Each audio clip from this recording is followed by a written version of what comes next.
여러분 안녕하세요. 라나드림의 라나입니다. 반갑습니다. 요즘 무더위가 찾아오기 직전에 참 따뜻한 봄날이죠. 찰나의 봄날이기는 해요. 봄이 참 짧다는 게 아쉽긴 합니다. 하지만 그런 만큼 하루하루를 더 충실히 기분 좋게 보내려고 노력하면서 지내고 있어요. 오늘도 여러분과 같이 읽어보고 싶은 책, 들고 왔습니다. 한빈 라이프 박재현 작가님의 나는 왜 네 말이 힘들까? 라는 책입니다. 상대의 말이 듣기 힘든 순간들, 나도 모르게 후회되는 말을 던져서 상대에게 상처를 줬던 순간들이 있으시죠? 아마 좀 어떻게든 잘해보려고 시작한 대화인데 왜 자꾸 꼬이기만 하고 어긋나기만 하는 건지 막막하고 답답했던 그런 감정들을 한 번쯤이라도 느껴보신 분들이라면 이 책을 읽으시면서 조금은 편안해지고 또 다행스러운 그런 마음이 드실 것 같습니다. 꼬인 관계를 풀어주는 연결의 대화 수업. 책의 저자님은 리플러스 인간연구소의 박재현 작가님이십니다. 이번에 저자 소개는 단편적인 이력을 말씀을 드리는 것보다는 책에 담겨있는 작가님의 이 솔직한 고백을 통해서 프롤로그 낭독으로 대신 해보려고 합니다. 다시 배우는 대화. 초등학교 저학년 무렵 아버지는 제 몸을 심하게 때리고는 밤이면 당신이 사랑하는 딸을 그렇게 만들었다는 사실에 괴로워했습니다. 하지만 미안해라는 사과의 말 대신 괜찮냐? 이렇게만 물어보셨죠. 저는 아버지와 시선을 마주치지 않은 채 괜찮아 라고만 답했습니다. 속으로는 안 괜찮다고 너무 아프다고 소리치고 있었지만 제 마음을 솔직히 표현하는 것이 두려워 괜찮다고 거짓말을 했습니다. 강연이나 책에서 여러 번 고백한 것처럼 저는 어릴 때의 경험으로 인간의 관계에 내재하는 폭력성에 대해 깊은 관심이 생겼고 관계의 결정적인 역할을 하는 대화가 궁금해졌습니다. 말한다는 것은 뭘까? 듣는다는 것은 뭘까? 대화를 그토록 잘하고 싶으면서도 어떻게 말을 해야 하는지, 어떻게 들어야 하는지 몰랐고 겨우 머리로 알게 된 후에도 아는 대로 잘 되지 않아서 상처를 주고 소중한 사람들을 삶에서 놓친 적도 참 많습니다. 사람의 인품은 결국 타인과 주고받는 대화를 통해서 드러나죠. 우리는 어떤 경우에도 자신의 대화 태도를 선택할 수 있습니다. 스스로 내적인 품위를 만들 수 있지만 동시에 스스로 품위를 훼손할 수도 있습니다.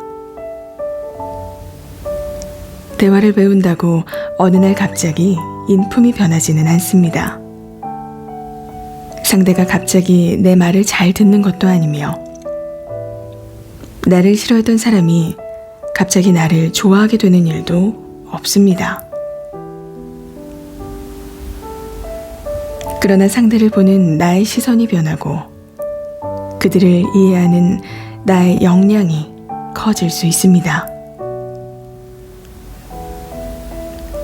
불편한 상황을 개선하기 위한 용기를 낼 수 있고 대화를 이어가는 기술과 그 방법 또한 완전히 달라질 수 있습니다. 그래서 이 책에서 작가님은 대화를 잘하기 위한 2가지 전제 조건을 먼저 소개하고 있는데요.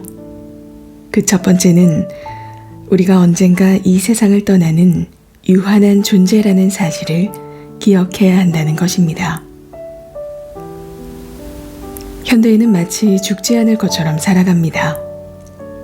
미래에는 지금보다 성공한 삶, 안전한 삶을 살기 위해 준비해야 할 것이 많다고 여기는 것 같습니다.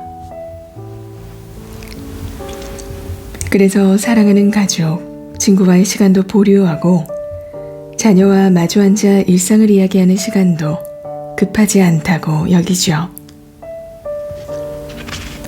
죽지 않을 것처럼 살아가는 모습은 싸움에서도 드러납니다. 아무리 사랑하는 가족이고 친구라도 화가 날 때는 있는 힘을 다해 서로를 공격하고 자기가 옳다고 주장하고 주먹질이 오가고 상대의 마음을 가장 아프게 할 말을 찾아 면전에서 뱉어냅니다. 화해하고 용서하고 미안하다고 고백할 시간은 언제든 있을 거라고 생각하는 것 같습니다. 그러나 우리는 언젠가 죽습니다. 그리고 그 시기는 아무도 알 수 없죠.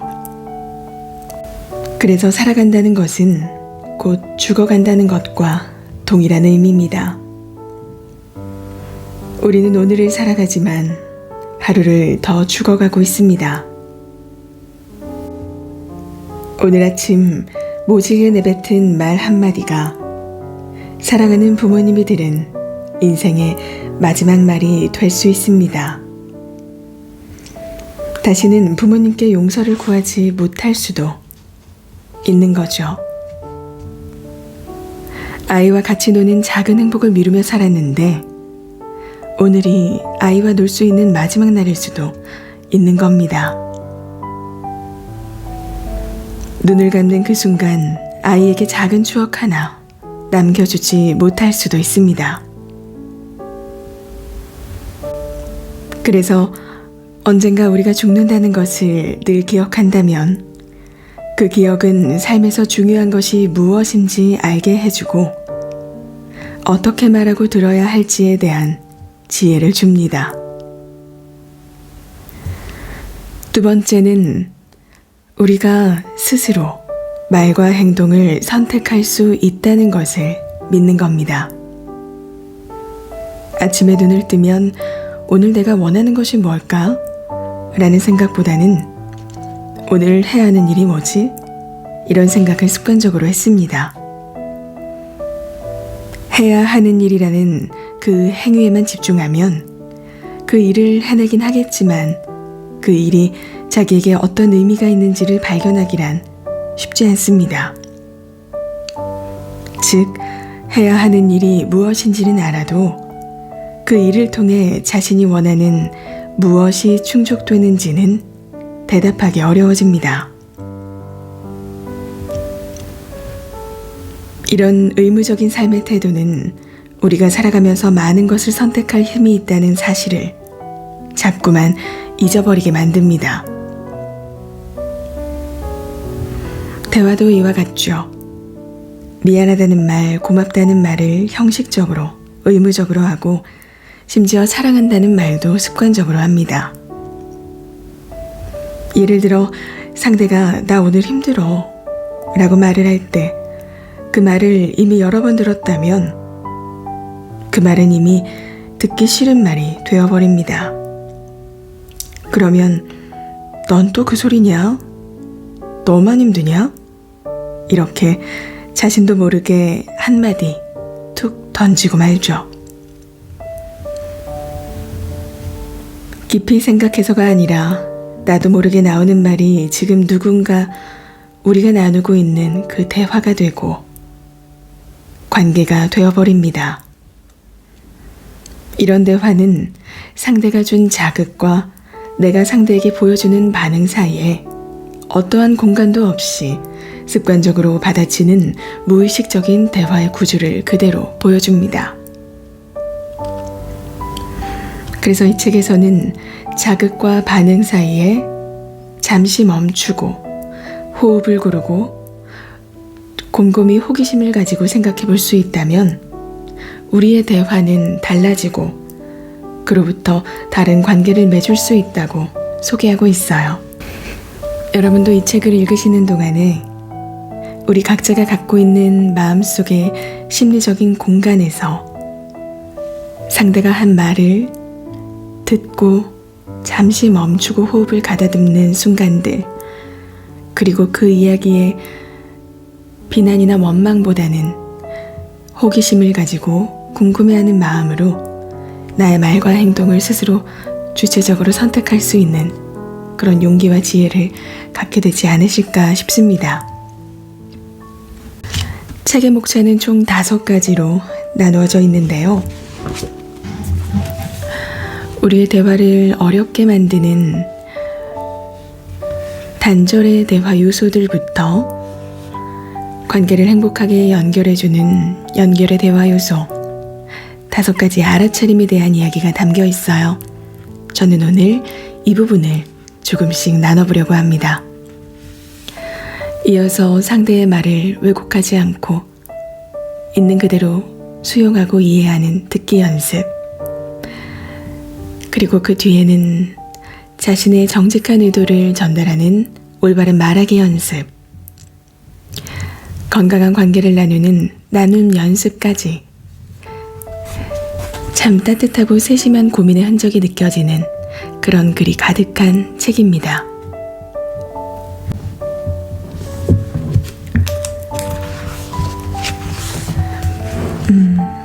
그럼 관계를 행복하게 만드는 연결의 대화 요소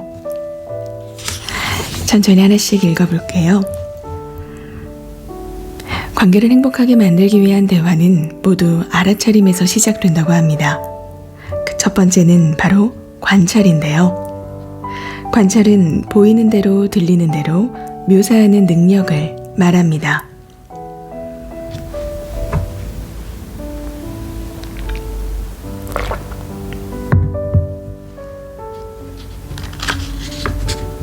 만약 있는 그대로 보고 들을 수 있다면 즉각적으로 떠오르는 자기 생각보다 더 많은 것들을 발견할 수 있겠죠. 현대에 들어 주목받고 있는 마음 챙김은 우리의 생각, 감각, 감정을 있는 그대로 받아들이는, 즉 관찰에 기반한 수용을 강조하고 있습니다. 건강하게 대화를 하기 위해 중요한 것은 이러한 마음 챙김의 자세입니다. 마음 챙김을 한다는 것은 판단하지 않는 마음으로 대상의 모습, 생각, 현상, 그리고 말 모든 것들을 있는 그대로 관찰하는 것을 말합니다. 관찰이야말로 마음 챙김에 있어 핵심이며 이것은 대화에도 그대로 적용되죠. 마음 챙김을 할 때는 자신의 감각과 생각을 있는 그대로 떠오르는 대로, 느껴지는 대로 인식합니다. 그런 훈련을 통해 내 안의 생각이 얼마나 나를 고통스럽게 만드는지를 알게 되고 나만의 잣대로 상대를 판단하며 얼마나 미워했는지도 알게 됩니다. 그뿐만이 아니라 가슴에서 간절히 원하는 것이 무엇인지도 보게 되고 그것을 왜 그토록 원했는지 이유도 깨닫게 되죠. 사실 현실은 달라진 것 하나 없는데 그 현실을 대하는 내 마음이 얼마나 평온해지는지를 깨닫게 됩니다. 그래서 요즘은 너도 나도 마음 챙김을 하겠다고 명상을 하는 것 같습니다. 조용한 곳으로 떠나 일상을 멀리하고 침묵 가운데 온전히 홀로 시간을 보내며 치유와 회복을 바라기도 합니다. 그러나 명상을 깊이 하는 분들은 명상은 혼자 외딴 곳에 앉아서 하는 것이 아니라 일상과 사람을 대하는 우리의 경험을 통해 이루어지는 훈련이라고 말합니다. 지금 내가 있는 이 자리에서 경험하는 모든 것을 있는 그대로 바라보는 마음 챙김의 연습을 통해 나 자신과 상대를 향해 판단하는 태도를 알아차리고 내려놓고 또다시 오로지 지금 여기에 나의 의식에 머물게 하는 것이죠. 그리고 그 사람이 대화하고 관계를 맺는 과정에서 그 훈련이 어느 정도 효과가 있었는지를 알게 됩니다. 결국 마음 챙김의 훈련의 결과는 그 관찰을 통해 나 자신을 받아들이는 수용력과 타인을 품는 연민으로 드러나게 되니까요. 다시 관찰로 돌아오자면 저 역시 보이는 대로 보고 들리는 대로 듣는다는 것이 얼마나 어려운 일인지 관찰하는 훈련을 통해 깨달았습니다. 그동안 항상 저나 상대를 판단하며 살아왔다는 것을 알게 되었습니다. 그 판단 중 대부분은 진실이 아니었음에도 그것을 진실이라 믿으며 말이죠. 시간이 지날수록 판단과 생각은 강해지고 있었는데 반면 있는 그대로 볼 수 있는 관찰의 능력은 떨어졌습니다. 우리는 보는 동시에 본 것은 잊어버리고 본 것을 통해 판단한 것만 기억합니다. 들리는 말의 단어는 기억하지 못하고 그 말에 대해 내가 판단한 것을 기억합니다. 결국 우리가 대화 훈련을 통해 희망해야 하는 것은 자동적 생각 그만두기가 결코 아니라 내가 자동적 생각을 하고 있다라는 그 사실을 알아차리는 일입니다. 이 두 가지에는 확연한 차이가 있다고 해요. 상대를 향해 저 사람은 이기적인 인간이야 이렇게 판단하는 것과 아, 나는 지금 저 사람을 이기적인 사람이라고 판단하고 있어 이렇게 인식하는 것은 다르다라고 설명합니다. 전자는 한 사람의 존재를 이기적인 인간으로 확정했지만 후자는 그것이 나의 생각임을 분명히 인식하고 있습니다. 다시 말해 그 사람이 이기적이 아닐 수도 있다는 여지가 내포되어 있는 거죠. 또한 그것이 나의 생각뿐임을 인식하고 있으며 더 나아가 이기적이라고 할지라도 다른 모습으로 존재할 수 있는 가능성을 두고 있습니다.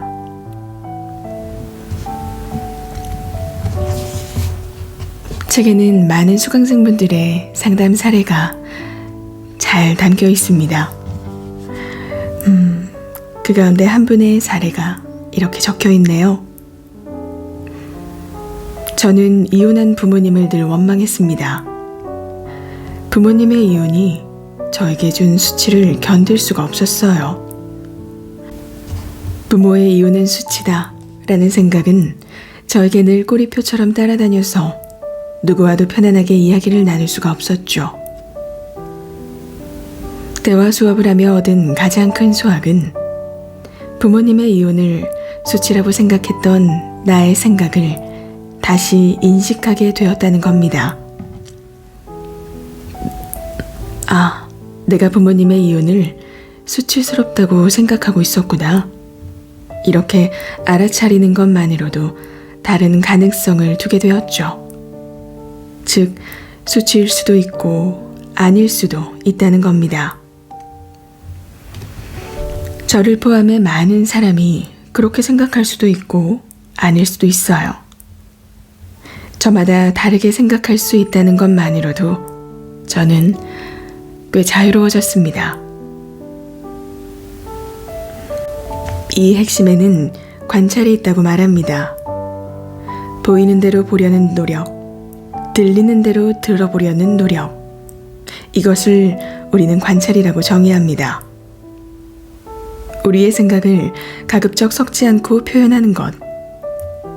관찰은 대화할 때 가장 중요한 시작이 됨과 동시에 상대를 우리의 대화에 편안하게 개입시키는 평화로운 방법입니다. 말을 한다는 것은 현재 우리가 과거의 이야기를 하는 것이죠. 방금 지난 일도 이미 시간상 과거입니다. 우리의 기억은 시간이 지날수록 망각하게 되고 경험에 의해 왜곡되기 때문에 100% 사실이라고 확신하기는 어렵습니다. 그래서 가급적 보았던 대로 들렸던 대로 관찰하며 말하지만 그것 역시 사실이 아닐 수 있음을 인정하는 태도가 중요합니다. 그러니 그저 그것이 내 기억임을, 내 관찰임을 표현하되 상대방의 관찰도 들어보려는 태도를 갖추는 것이 대화 연습의 첫 번째 시작입니다. 계속해서 이어지는 두 번째 알아차림은 감정과 감각입니다. 우리가 살아있다는 첫 번째 증거, 감각. 저는 비행기를 타면 숨을 쉬기가 힘들었어요. 특히 비행기의 문이 닫히고 비행기가 속도를 내며 이륙하기 위해 활주로를 빠르게 달리기 시작하면 몸의 감각 또한 재빠르게 변하기 시작했죠.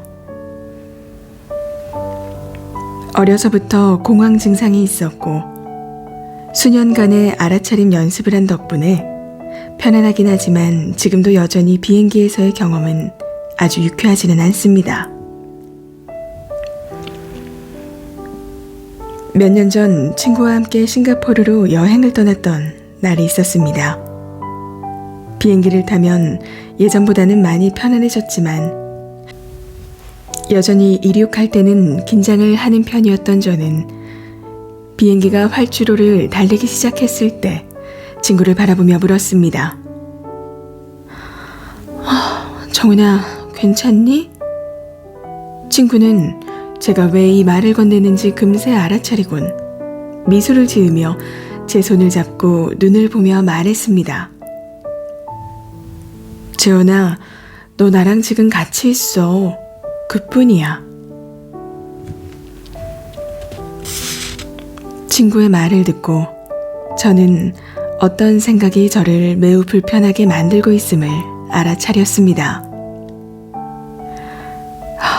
지금 이 비행기 밑은 허공이야. 이 비행기가 추락하면 어떡하지? 내 아들을 못 보게 되면 어떡하지?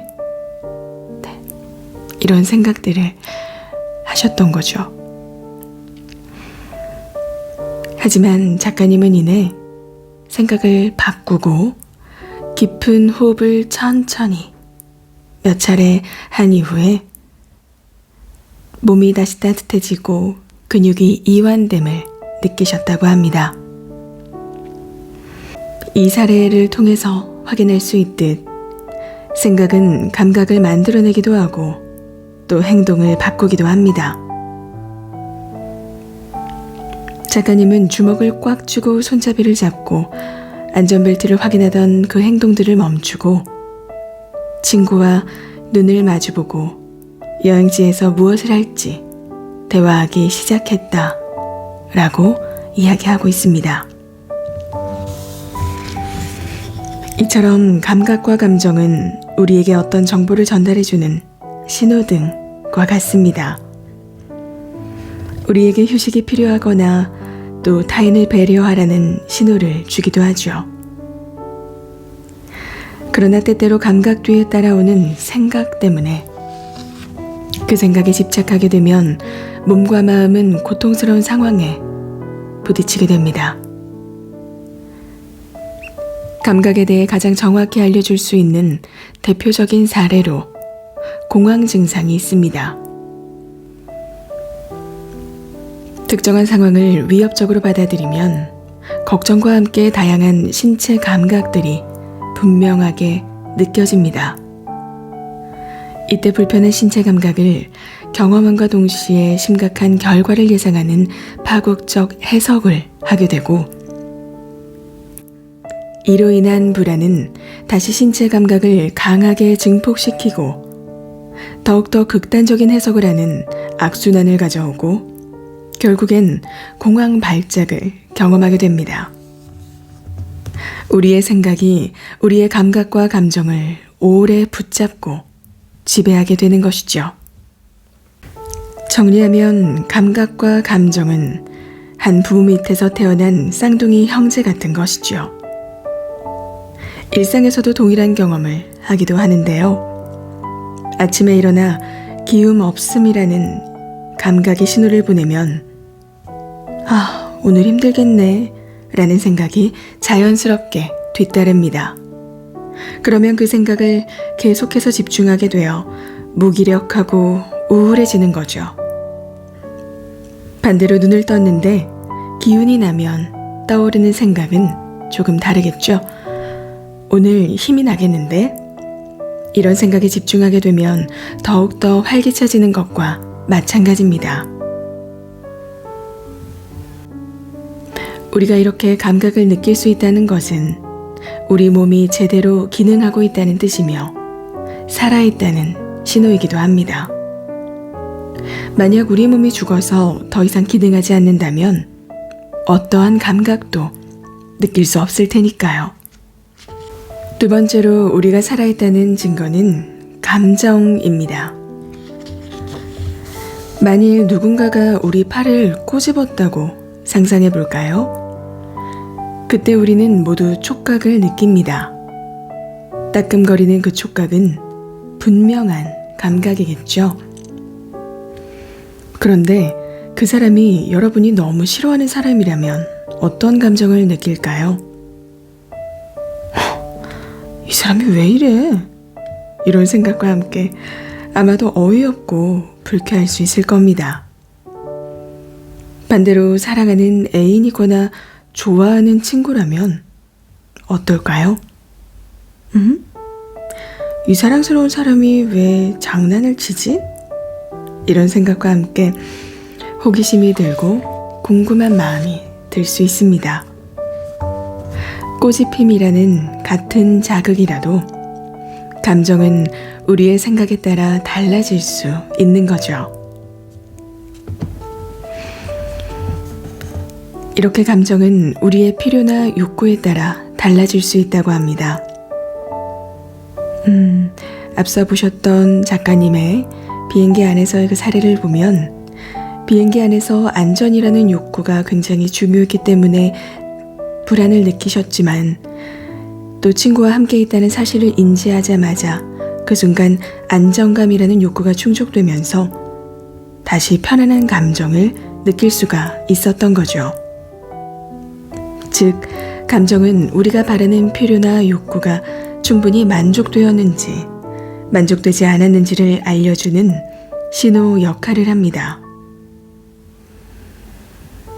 그래서 대화를 할 때 가장 중요한 포인트는 다른 사람의 행동이나 말을 해석하는 것과 마음에서 느껴지는 이 감정을 구별할 필요가 있다는 사실입니다.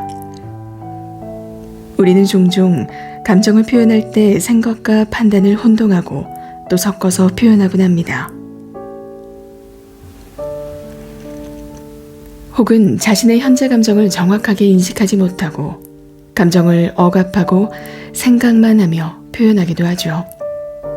그래서 감정을 좋거나 나쁜 것, 긍정적인 것, 부정적으로 나누어 생각하고 회피하거나 억누르려고만 합니다.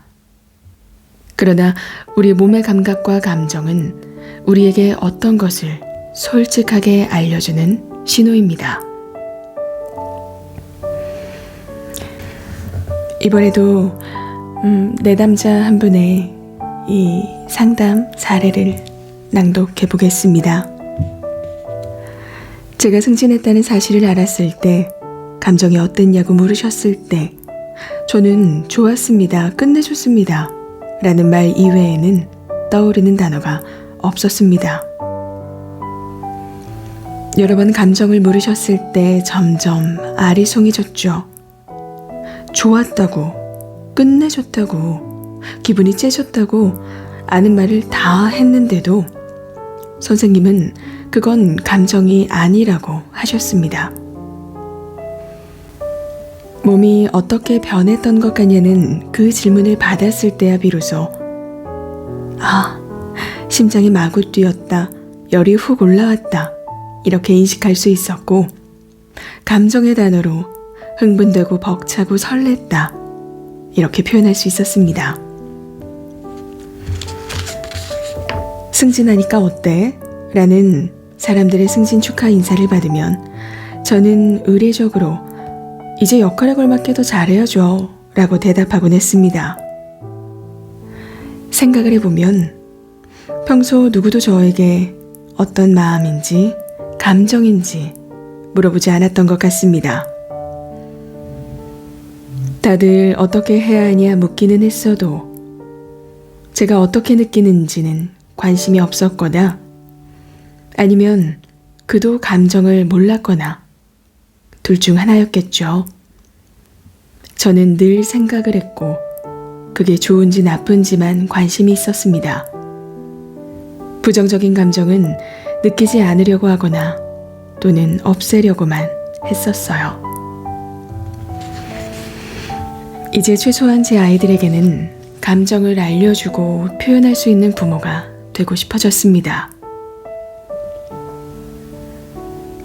때게 자신의 감정을 솔직하게 표현하는 것이 안전하지 않았던 가정에서 성장한 사람은 자신의 감정을 부적절한 방식으로 억압하거나 회피해버리곤 합니다. 감정을 잘 이해하면 왜곡된 생각에서 회복되기가 쉽기 때문에 상대의 말을 제대로 들을 수 있는 심리적 여유가 생기는 거죠. 이는 서로가 원하는 것을 이해하고 행동하는 근본적인 힘으로 이어질 수 있습니다. 즉, 자신의 감정을 섬세하게 이해할 수 있는 사람들은 자신의 감정을 건강하게 다루며 타인과의 관계에서도 자신의 입장을 더욱 잘 전달할 수 있기 때문에 인간관계에서도 만족스러운 관계를 맺을 수가 있습니다.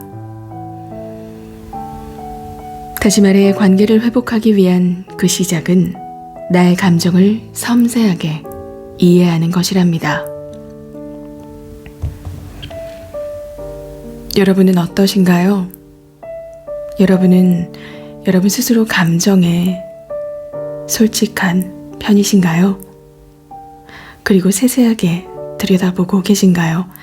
저는 그러지 못했던 순간들이 더 많았던 것 같아요. 곰곰이 되돌아보면 어린 시절부터 저의 습관이 그렇게 자리 잡았던 것 같습니다. 누군가에게 불편하고 불쾌한 감정, 부정적인 감정을 표현한다는 게 어린 시절 저에겐 참 어려웠어요.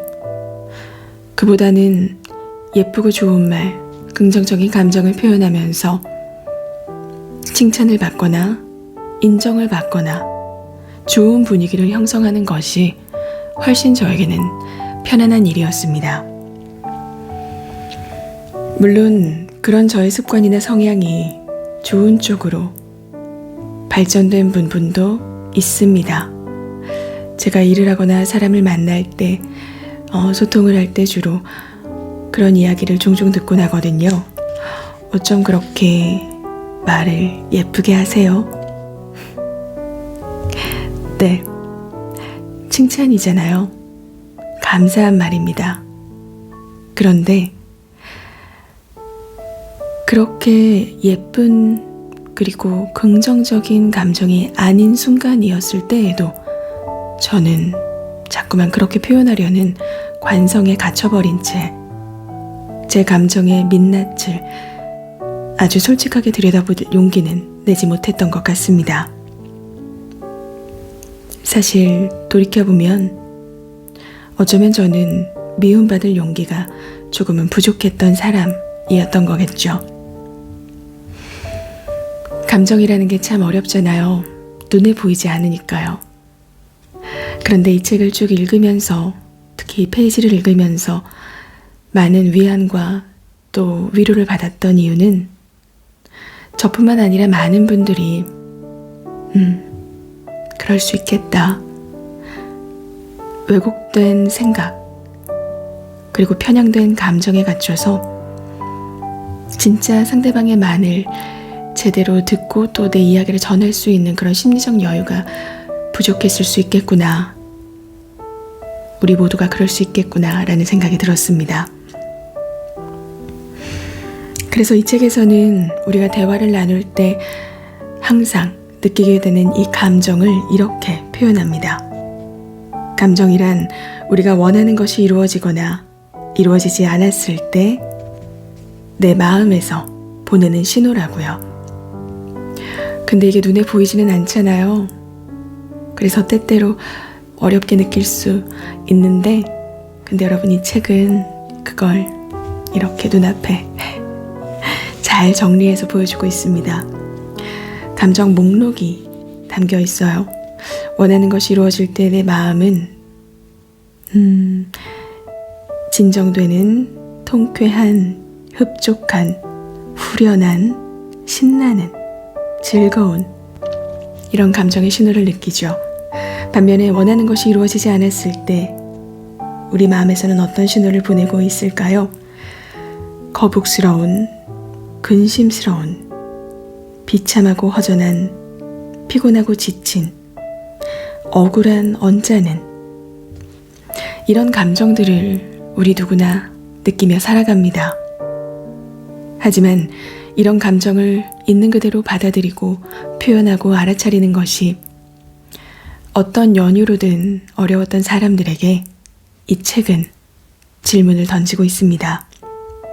그리고 방법을 알려주고 있어요. 우리가 감정에 솔직해지는 만큼, 나 스스로가 그것을 알아차리는 만큼 상대방의 감정을 알아차릴 수 있는 포용력이 넓어질 수 있다는 것을요. 그래서 우리가 나누는 대부분의 대화들은 이러한 관찰과 감정, 생각의 알아차림, 그것을 구분하는 것으로부터 시작된다 라고 설명합니다.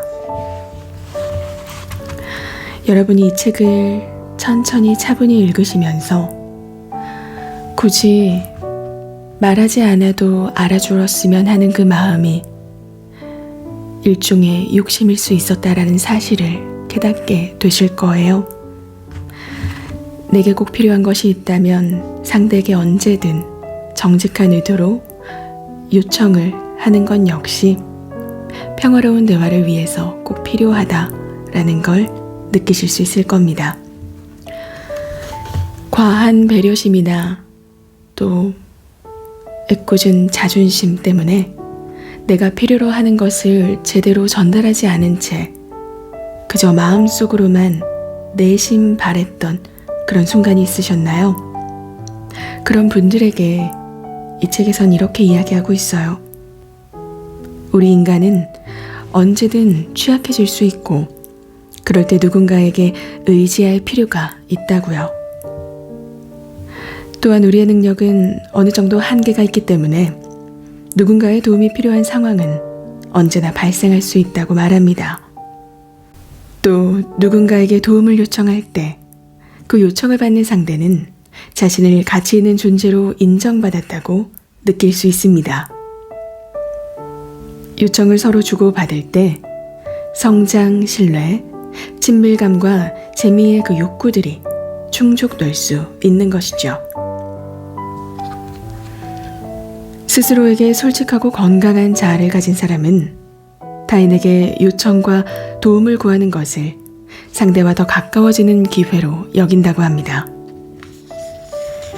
그러나 우리는 누군가의 도움이나 협조가 필요하다는 것을 알아도 요청하는 것에 주저할 때가 참 많은데요. 상대에게 구체적으로 요청하지 않으면서 상대가 알아서 해주기를 원하는 경우가 참 많죠. 때로는 말하지 않으면서 알아서 해주지 않았다고 비난을 하기도 하고 관계를 일방적으로 끊어내기도 합니다. 우리는 왜 이렇게 요청을 주저하게 된 걸까요? 두 가지 측면에서 살펴볼 수 있는데요. 첫 번째는 요청하는 사람의 입장에서 거절당할 때 심리적 아픔을 감수할 수 없기 때문입니다. 그리고 요청을 하며 느끼는 이 미안한 마음을 느끼는 동안에 내내 신경을 쓰게 되기 때문이죠.